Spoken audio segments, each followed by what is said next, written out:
આખી જિંદગી મેં ખૂબ મહેનત કરી, મારા પરિવાર માટે, મારા બાળકો માટે, મારી પત્ની માટે, મારા સગાવાલા માટે, મારા મિત્રો માટે, મારા કુટુંબ માટે, મારા સમાજ માટે, એ બધા લોકો માટે જેને જેને હું ઓળખતો હતો.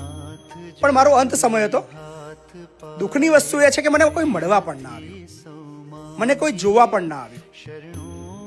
છેલ્લા 1.5 વર્ષથી ખૂબ દવાઓ ખાઈને આ જિંદગી જીવ્યો, પણ ના કોઈ સમાજ આવ્યો, ના કોઈ મારા સગાવાલા આવ્યા, ના મારા બાળકો આવ્યા, ના કોઈ કુટુંબવાળા આવ્યા, કોઈ ના આવ્યું.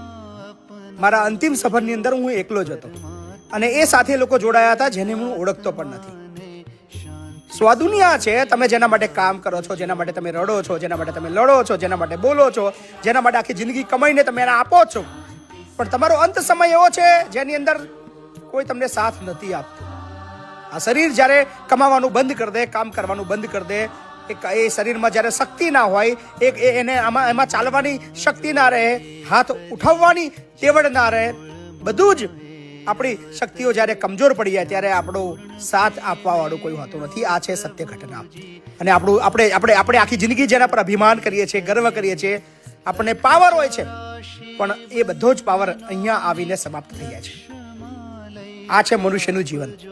નામ માટે, પૈસા માટે, સગાવાલા માટે દોડી દોડીને થાકીને અંતમાં જે જીવન મળે છે એ આટલું જ છે. દુઃખ સાથે કહેવું પડે છે, આ છે આપણું જીવન.